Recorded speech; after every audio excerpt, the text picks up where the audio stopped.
Keluaran 21 tentang hak budak Ibrani. Inilah peraturan-peraturan yang harus kau bawa ke depan mereka. Apabila engkau membeli seorang budak Ibrani, maka haruslah ia bekerja padamu 6 tahun lamanya. Tetapi pada tahun yang ke-7 ia diizinkan keluar sebagai orang merdeka, dengan tidak membayar tebusan apa-apa. Jika ia datang seorang diri saja, maka keluar pun ia seorang diri. Jika ia mempunyai istri, maka istrinya itu diizinkan keluar bersama-sama dengan dia. Jika tuannya memberikan kepadanya seorang istri dan perempuan itu melahirkan anak lelaki atau perempuan, maka perempuan itu dengan anak-anaknya tetap menjadi kepunyaan tuannya, dan budak laki-laki itu harus keluar seorang diri. Tetapi jika budak itu dengan sungguh-sungguh berkata, "Aku cinta kepada tuanku, kepada istriku dan kepada anak-anakku, aku tidak mau keluar sebagai orang merdeka," maka haruslah tuannya itu membawanya menghadap Allah, lalu membawanya ke pintu atau ke tiang pintu, dan tuannya itu menusuk telinganya dengan penusuk, dan budak itu bekerja pada tuannya untuk seumur hidup. Apabila ada seorang menjual anaknya yang perempuan sebagai budak, maka perempuan itu tidak boleh keluar, seperti cara budak-budak lelaki keluar. Jika perempuan itu tidak disukai tuannya yang telah menyediakannya bagi dirinya sendiri, maka haruslah tuannya itu mengizinkan ia ditebus. Tuannya itu tidak berhak untuk menjualnya kepada bangsa asing, karena ia memungkiri janjinya kepada perempuan itu. Jika tuannya itu menyediakannya bagi anaknya laki-laki, maka haruslah tuannya itu memperlakukannya seperti anak-anak perempuan berhak diperlakukan. Jika tuannya itu mengambil perempuan lain, ia tidak boleh mengurangi makanan perempuan itu, pakaiannya dan persetubuhan dengan dia. Jika tuannya itu tidak melakukan ketiga hal itu kepadanya, maka perempuan itu harus diizinkan keluar dengan tidak membayar uang tebusan apa-apa. Peraturan tentang jaminan nyawa sesama manusia. Siapa yang memukul seseorang sehingga mati, pastilah ia dihukum mati. Tetapi jika pembunuhan itu tidak disengaja, melainkan tangannya ditentukan Allah melakukan itu, maka aku akan menunjukkan bagimu suatu tempat kemana ia dapat lari. Tetapi apabila seseorang berlaku angkara terhadap sesamanya, hingga ia membunuhnya dengan tipu daya, maka engkau harus mengambil orang itu dari mesbahku supaya ia mati dibunuh. Siapa yang memukul ayahnya atau ibunya, pastilah ia dihukum mati. Siapa yang menculik seorang manusia, baik ia telah menjualnya, baik orang itu masih terdapat padanya, ia pasti dihukum mati.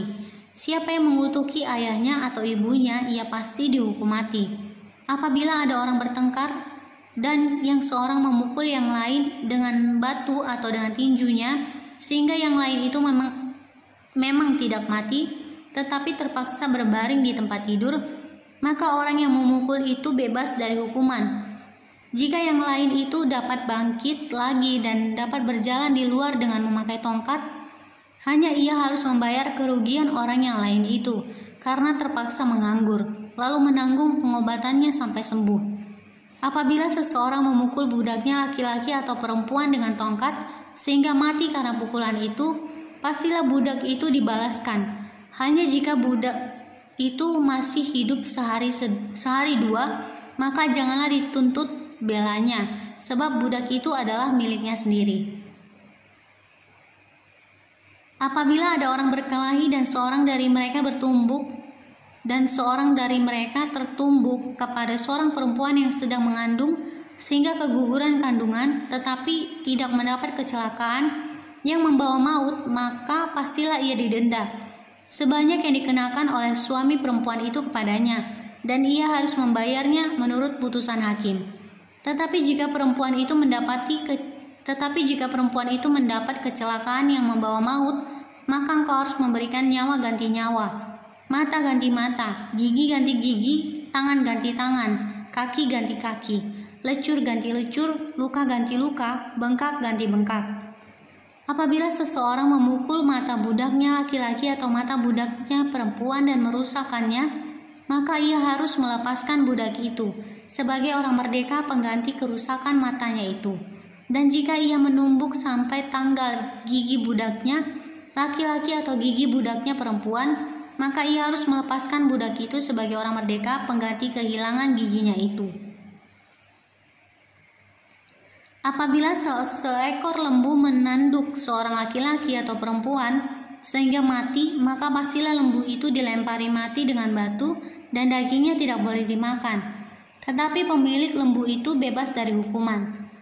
Tetapi jika lembu itu sejak dahulu telah sering menanduk dan pemiliknya telah diperingatkan, tetapi tidak mau menjaganya, kemudian lembu itu menanduk mati seorang laki-laki atau perempuan, maka lembu itu harus dilempari mati dengan batu, tetapi pemiliknya pun harus dihukum mati.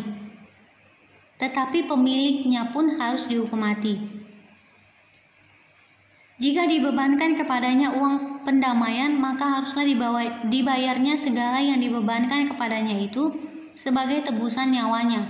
Kalau ditanduknya seorang anak laki-laki atau perempuan, maka pemiliknya harus diperlakukan menurut peraturan itu juga.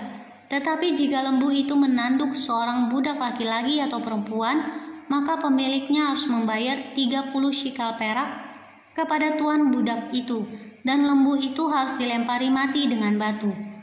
Apabila seseorang membuka sumur atau apabila seseorang menggali sumur dengan tidak menutupnya dan seekor lembu atau keledai jatuh ke dalamnya, maka pemilik sumur itu harus membayar ganti kerugian. Ia harus mengganti harga binatang itu dengan uang kepada pemiliknya, tetapi binatang yang mati itu menjadi kepunyaannya. Apabila lembu seseorang menanduk lembu orang lain sehingga orang mati, maka lembu yang hidup itu harus dijualnya, uangnya dibagi, dan binatang yang mati itu pun harus dibagi juga. Tetapi jikalau lembu itu terkenal telah sering menanduk sejak dahulu, dan walaupun demikian pemiliknya tidak mau menjaganya, maka ia harus membayar ganti kerugian sepenuhnya.